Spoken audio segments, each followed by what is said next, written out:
This video is brought to you by HalloCasa. Our tool transforms independent local real estate agents to global real estate agents. Create your own profile for free and get contacted by international investors.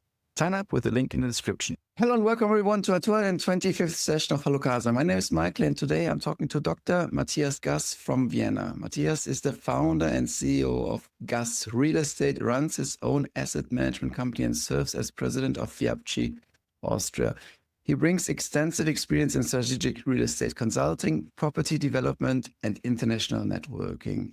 Gass Immobilien, Gass Real Estate, is a real estate innovator and strategist, leading a highly digitalized and effective service company. Together with his team, he develops complex projects from schools and education campuses to private investments and accompanies clients from the first spark of an idea all the way to the mature project. Matthias, thank you so much for your time. Thank you so much for being on the show. Why don't you introduce yourself to our audience? Yeah, thank you very much, Michel, for introducing me and for inviting me to this podcast. I really like your podcast. I've seen some of your sessions and I admire your work because it's a good contribution to a knowledge exchange, and hopefully I can also contribute to that today. As you said, Matthias Gass is my name. I'm 45 years old. I'm born in Vienna and my business is here located in Vienna. I'm a real estate developer as well as a real estate consultant. I'm in the real estate business since 20 years now. And I chose this business because it's a very challenging business at the one hand, because real estate business is always about struggle. It's about high and big values. But at the other side, the real estate business is a very relevant business in our society. So the real estate business is a cross-function between all aspects of living, of business, of culture, of society. And that makes it very exciting. And that's why I chose this business to be my very important part of life. And as you also mentioned, I'm the president of the FIABCI Austria, which is an international federation of real estate experts and real estate businessmen. And we are a network of people and were founded 74 years ago. We're the oldest real estate association in place. And I'm happy to also talk about this. And I'm looking forward to our next hour of conversation about real estate in Austria. 20 years ago, almost, you started around that time. How has the market changed in Vienna from there? And also maybe even your profession? First of all, within the 20 years, we were going through many very different phases in the market. So I remember my first years here in Austria and Vienna, where interest rates were quite high. It was a hot economy at that time. We had 4%, 5% interest rates and yields somewhere around 3 to 4%. And it somehow felt that the bubble, the dot-com bubble just busted, and lots of attention to the real estate business. And Vienna started to consolidate its markets, or there were real estate businesses going public or going on the stock market to offer their assets. That was very, very optimistic, and it was a flow from capital from other asset classes such as stocks on .com assets to the real estate business. And that was a very optimistic phase where I started.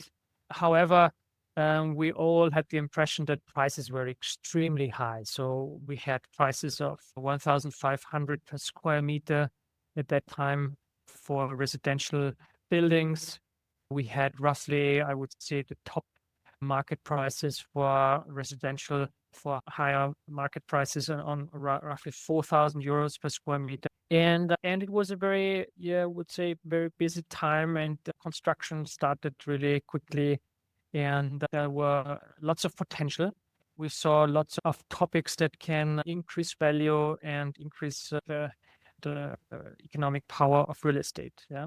And then the first dramatic event was actually then 2008, the crisis around the real estate market in America.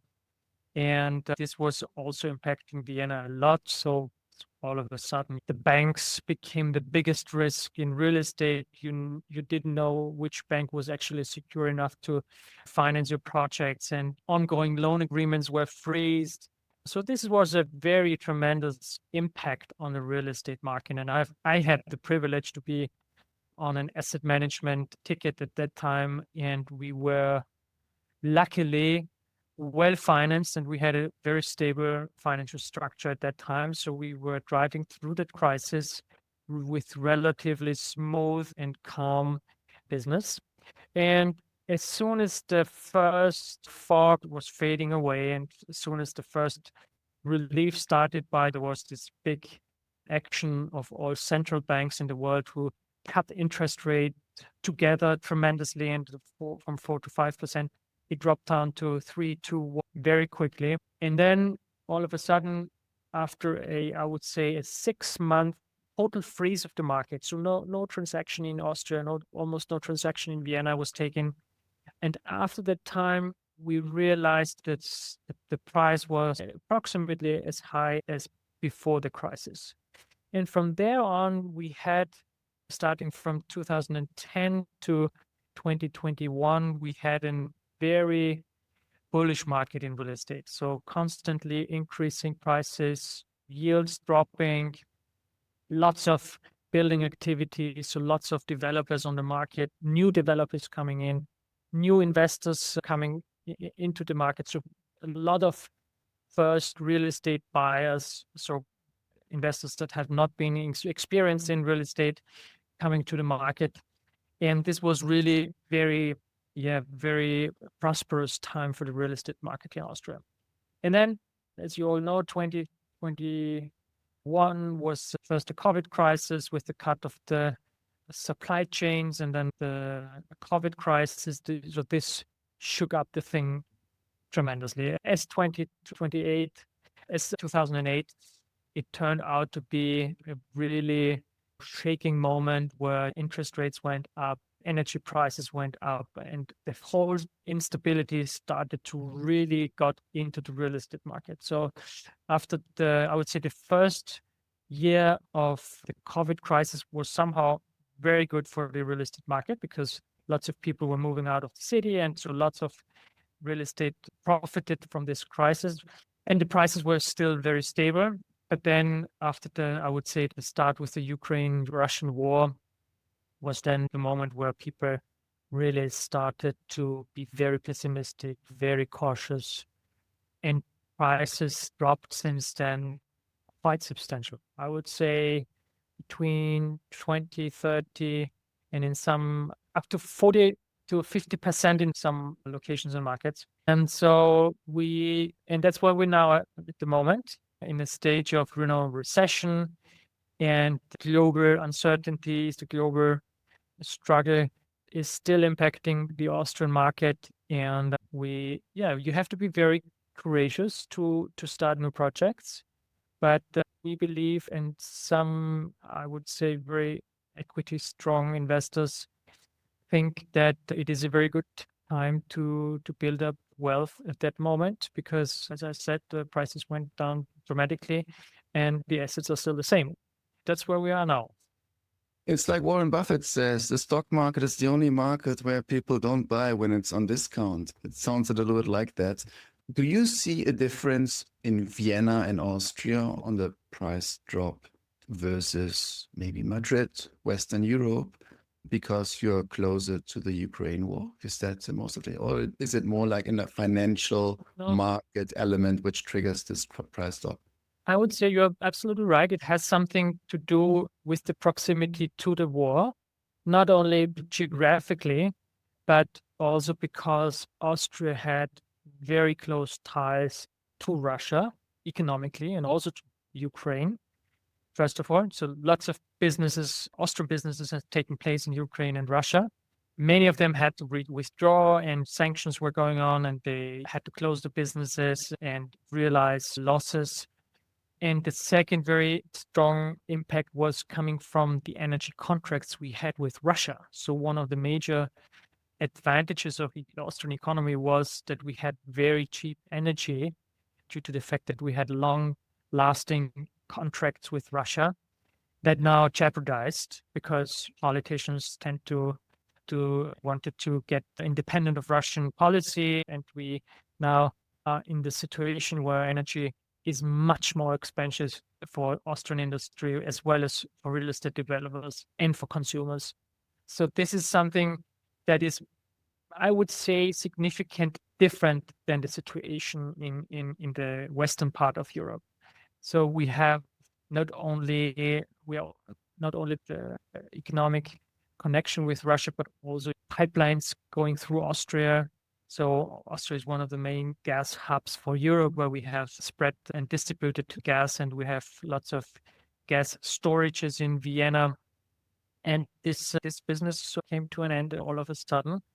And this is a difficult time for our energy companies, and that's energy is going into every part of our business, from transport to heating to at the same time as the society wants to do more electric than ever before. And that is, of course, even worse in Austria than in some other countries. It is good that you mentioned that, because even me being German, I wasn't even aware of that Austria is actually such a strategic hub regarding energy supply and energy transfer, and with many pipelines. Does also the buyer profile now have to change because of sanctions? Or were you more reliant on people from Eastern Europe, Russians, regarding real estate investors? I mean, the Russian buyers dropped dramatically. It started actually 2014 with the Crimea crisis. That's where the sanctions started, and that's where we started to realize, okay, Russian wealthy people are not coming into Austria anymore as potential buyers. And yes, that's a different buyer's profile now. We are not so dependent on them anymore. It was mainly the luxury segment, so it was not so much about commercial real estate or middle class real estate. It's really specifically about penthouses in top locations.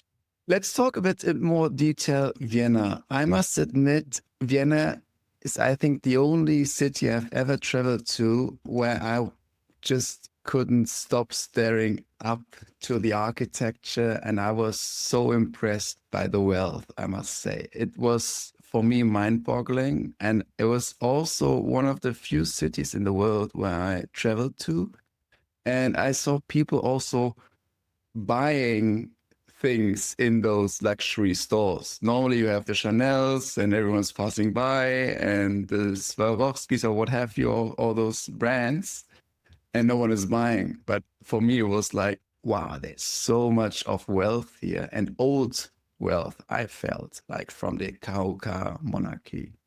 Apart from that, obviously you have those in the city center, those neighborhoods, which are stunning, but there might be also, and going to your company, development areas and construction areas where you say, okay, there's like a lot of potential.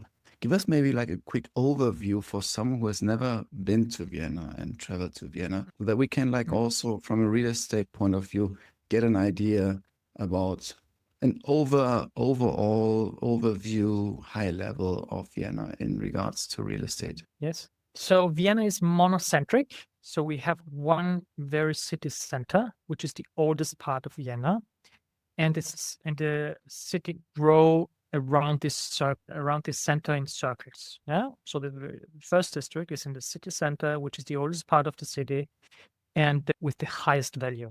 This is first district, and it was the residence of the emperor. It is now the government located here. Lots of lawyers, banks, insurance companies, the church, and lots of institutions are located in the city center. And from there you have it is surrounded by the Ring, which is a very prestigious project of the emperor. So the Ring Street, which is the street surrounding the first district, is a project of the last 30 years of the monarchy. The 4 area surrounding the first district was completely renewed. It was a city wall before.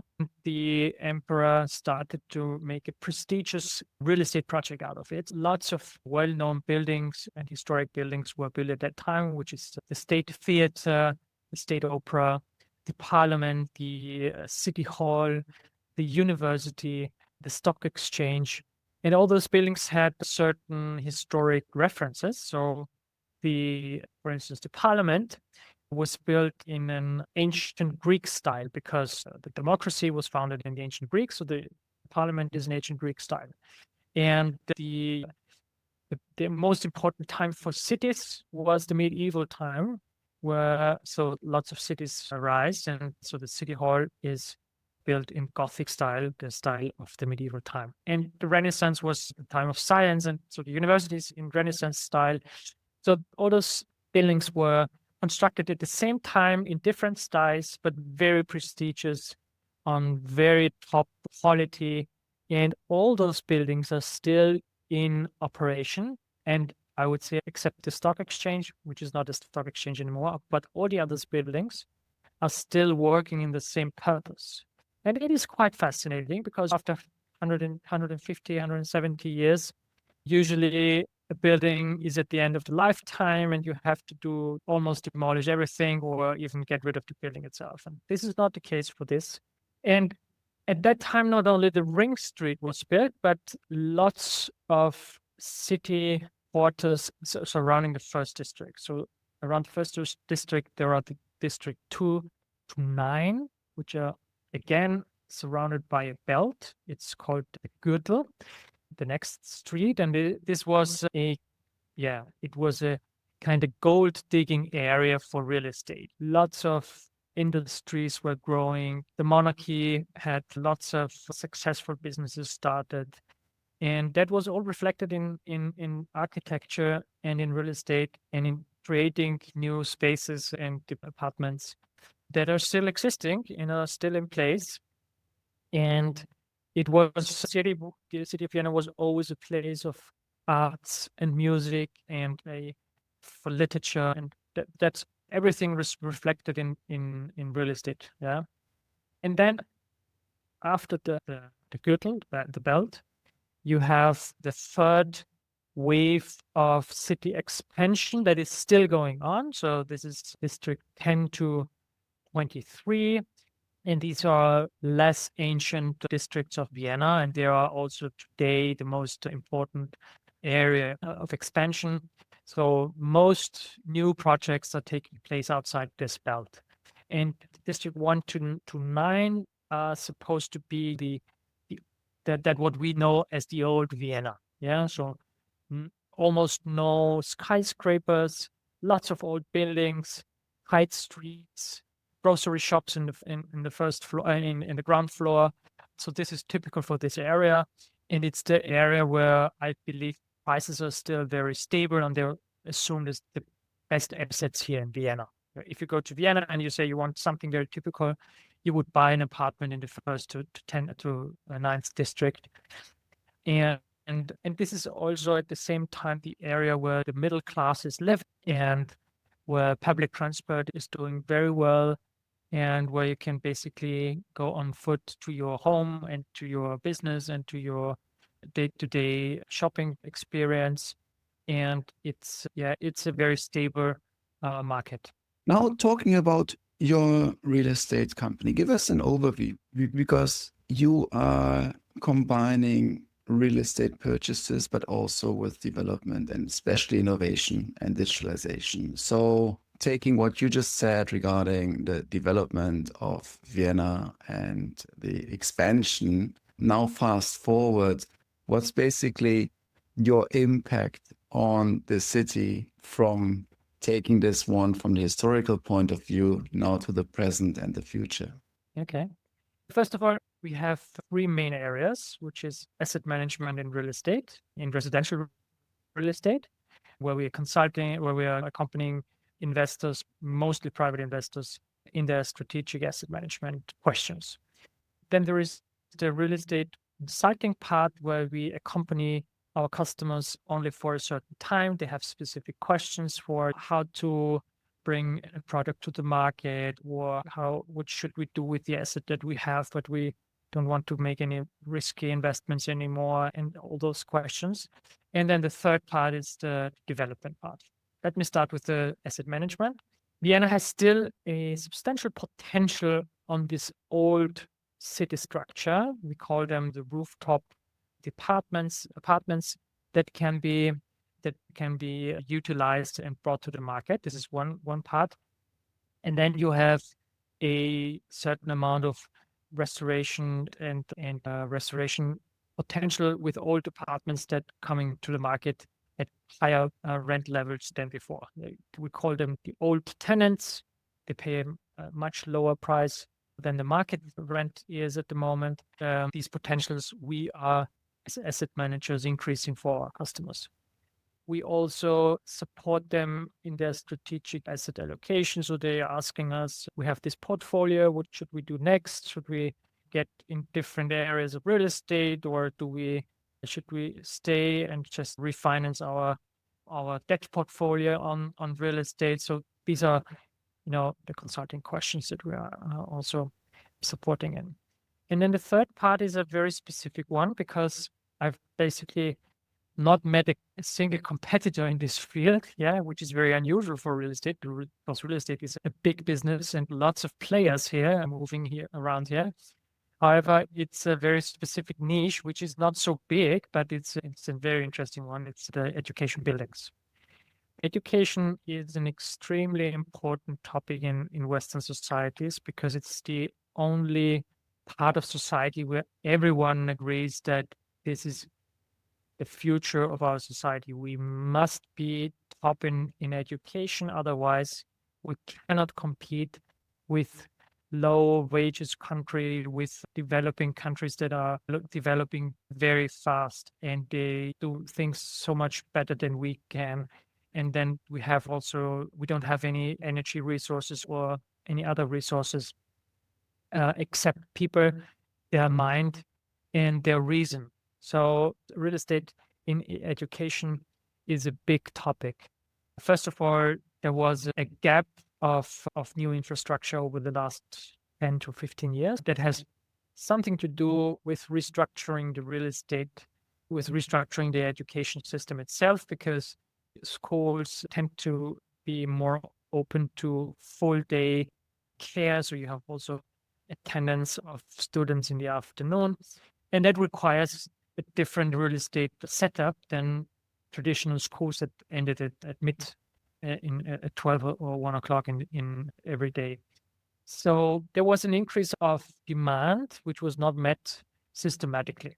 So this is one very important development over the last 15 years that created somehow the market that we are now in. And the second thing is there is a certain weakness of public schools, because public schools are, first of all, very hard to reform, because they're very reluctant to change. They're civil servants. You have a big overhead that they fight for and they fight for the status quo. And so there is a very strong trend from students coming from public schools to private schools. And this is a field where we see lots of potential. We consulting to 4 or 5 projects every year where new schools are founded or existing schools are extended, and we supply all knowledge that is required on real estate topics. We accompany rezoning projects. We start architecture competition to get the best projects realized on education buildings. We advise school directors. We advise school owners on all aspects. And this is a very exciting business, because once you have realized the project from the very first moment until the end, until the school is going into operation and students are running into the school and it's getting crowded and loud, and this is a very satisfying moment when you can do that.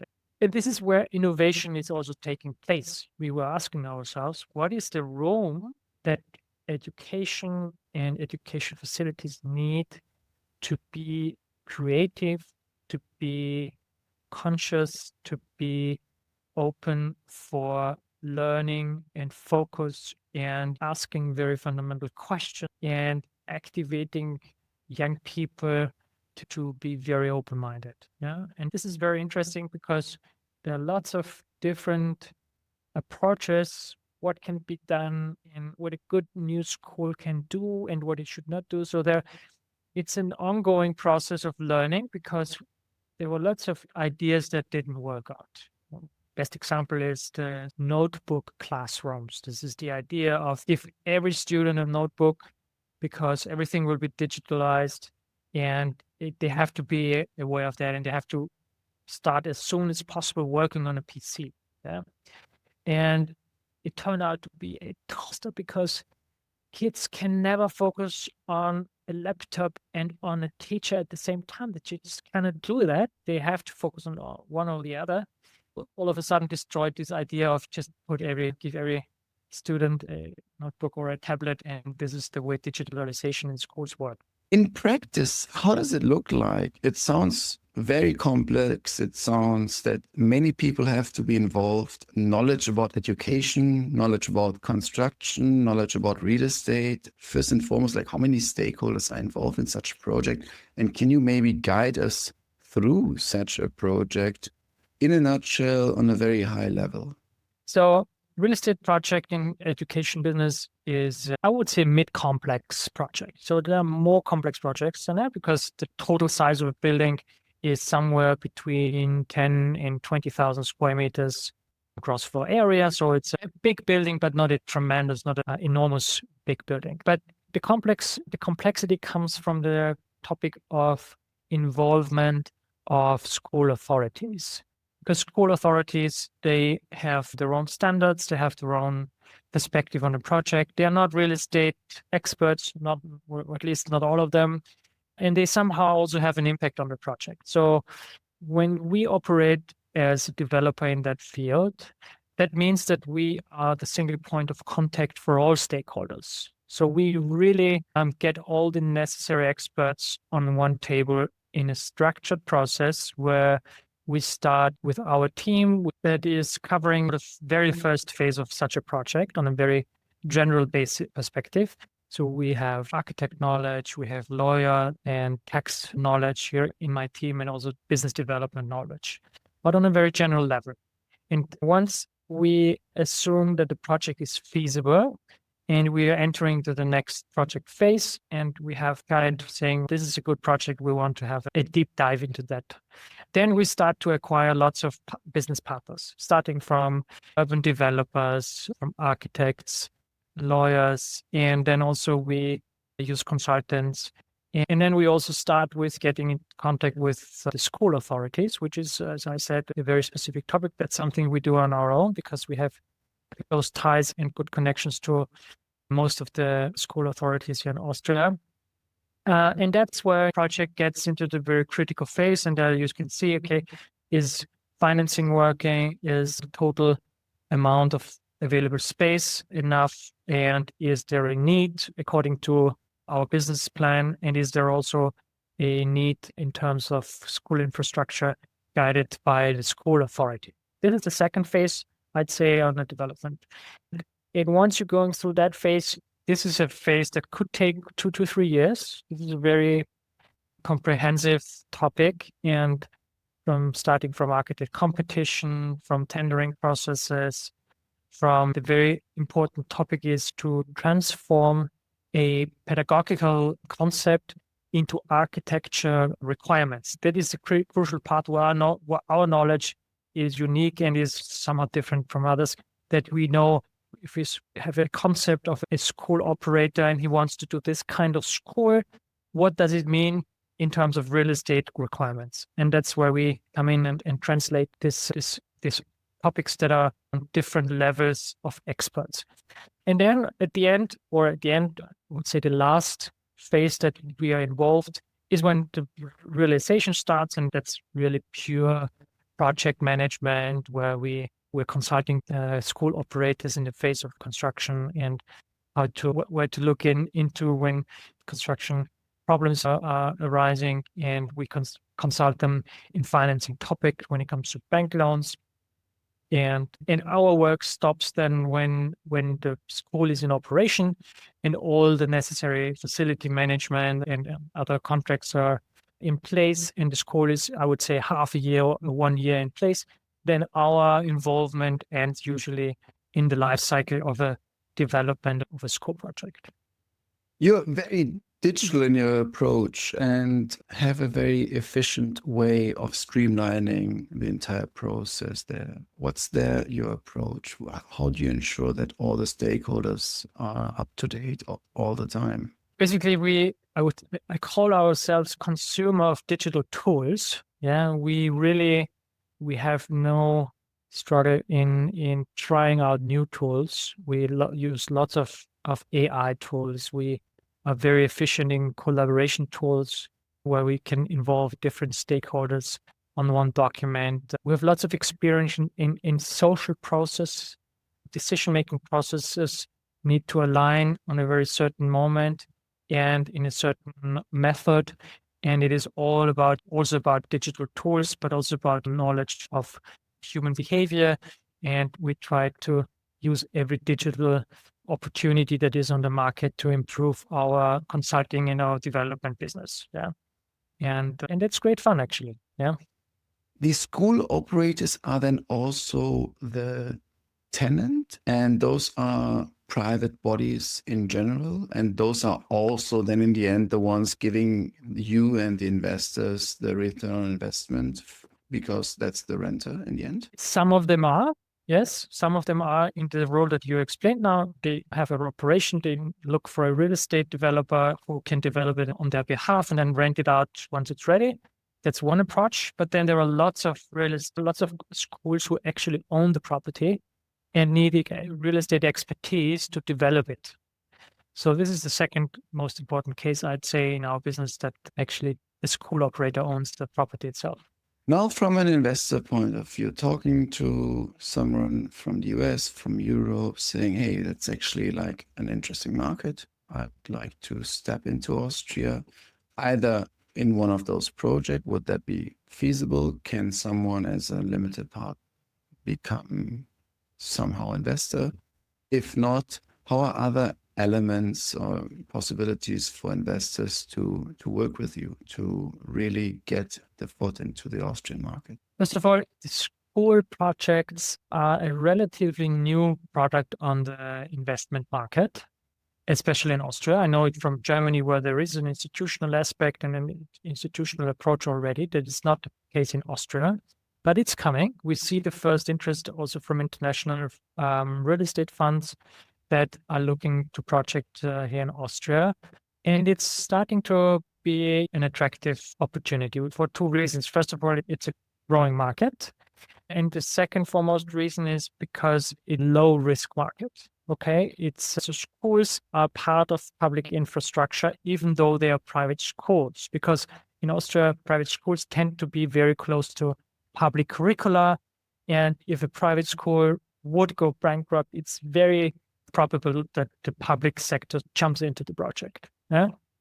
And then there are subsidies coming from the public to subsidize also private schools here in Austria. And that makes it, I would not say a low risk project, but it makes it a project that is sustainable. It is accounted as a positive ESG topic, education itself. Not only the building, if the building is sustainable, but the question, is the investor interested in rising up his ESG rating? Then investing in schools is always a surplus. Yeah? And to the question, how can an investor be involved here in Austria? It is possible to join an investment on the level of a limited company. That's, I would say, the most common way. I would estimate the expected yield of 5 to 6% for the moment for a new developed school project. And it's a market that you really should have in your mind when you're looking to Austria. And I would say we'll have the opportunity to talk later in a couple of years again. And my estimation is that it would come increasingly important. Regarding other asset classes and assets with your real estate company, with Gass Immobilien, is there anything else you would also advise potential investors saying, hey, if you consider Austria, I right now think this is a very good opportunity. It can be an asset class, it can be a neighborhood, it can be anything where you say, definitely reach out to me. I think this is something which has strong ROI in the near future or even within the next decade. The Vienna market is, especially for international real estate investors, at the first moment, a very attractive market in terms of this is good old Europe. If you come to Vienna, you have the feeling this is an old city of Europe, culture, arts, architecture. You can find everything here. And then sometimes the investors get unattracted once they hear about the Austrian tenant law, which is very strict and very protective to tenants. And this is a place where we're always struggling with international real estate investors because they have a very strict rule once it comes to expected yields, expected risks, and the legal framework. And it's very restrictive in Austria. We know the market on a very detailed level, and we have an insight into the market. And we know that even though there are restrictive rules, we can do good business. Because sometimes those rules, it's a contradiction, I have to admit. It's not... And you cannot say it's good for value that you have a restricted market, but the market is transparent, okay? The restrictive rules make it harder to find the top assets and to increase value and rent. But at the same time, that's attractive because you just need the access to specific knowledge to raise that potential. It is hard for the big hedge funds and private equity owners to find it attractive because then, on the other hand, Vienna is a small city, and doesn't that also mean that you have risks in repurchasing your products? Because if once the market is very dry, then can I get rid of my assets again? So this is, I admit, always a topic in small cities. Like the small city, 2 million people is not so small, but it's compared to mega cities in the world, it's a small city. But what we regard is really tenant protection is an asset for sustainable income, because income cannot or will not go much lower than it is. And at the same time, once you have access to special knowledge into the market, it can be very attractive, especially now as the prices drop dramatically and the Austrian market is really struggling with bankruptcies in real estate service sector. I'd say at the moment you can get top assets in the top locations in Vienna in residential markets. So just around the corner there is a very nice building in the first district owned by a family, 70 years in the same ownership, and is now sold. This is a once in a lifetime opportunity. This might be gone then for another 70 years. Yeah. So these are interesting assets you should look into, and we are very happy to support you in those questions if there are interested customers. Next year, you are hosting the FIABCI World Real Estate Congress in Vienna. Tell us about that. What is it about? And what can people expect? Yes, Vienna is hosting the second time this Congress after 1989, which was a very successful Congress here in Vienna. It is a once a year event of the FIABCI family, where we're gathering from all over the world in one city. Every year we go to a different continent. This time it will be Vienna. Very exciting because we're expecting 1,000 people to come from all over the world. We are attracting this event with top speakers. We have arranged a list of speakers that are very well known, very inspiring, and we want to make that a very special moment for our FIABCI family, which is also struggling. We want to be more attractive to the business community, and this is not so easy in a digital world. So this event will be here in Vienna. It will connect interesting people, interesting speakers, and interesting cultural insights into Viennese culture, but also Viennese projects. That's what we want to offer.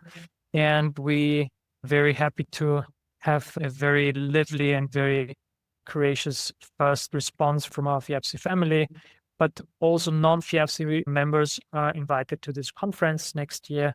And please make sure you register on our website, www.worldcongress2026.com, and be part of a very special moment here in Vienna next year from 8th to 12th June. Thank you. Matthias, thank you so much for your time. You gave us an amazing deep dive about Austria, Vienna, right now the situation and the evolution of the Vienna real estate market and the Austrian one, the geopolitical challenges. I was not aware, as I said before, regarding the very important geopolitical element of gas and energy regarding Austria. You gave us a very interesting deep dive regarding Vienna and its evolution over time, and jumped then into your projects and the educational projects regarding what it is, what you do, and also how you execute them in managing all the stakeholders and managing it actually also in a very nice and digital way, so that you make sure that everyone is on top of the process.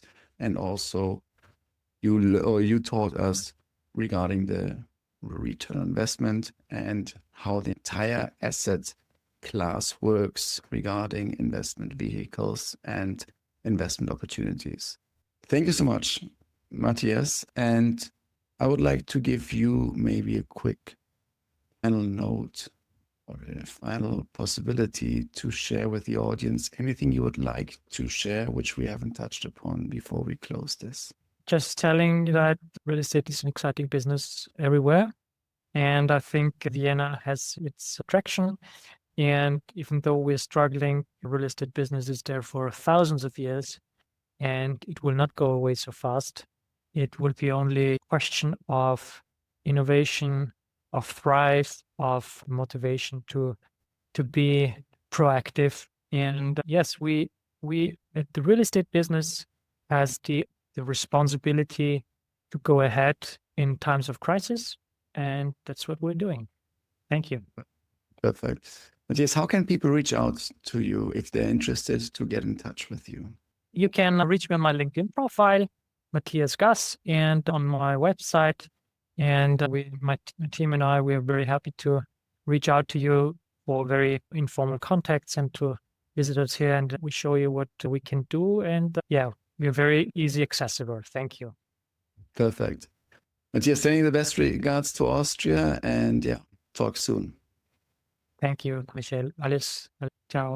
This video is brought to you by HalloCasa. Our tool transforms independent local real estate agents to global real estate agents. Create your own profile for free and get contacted by international investors.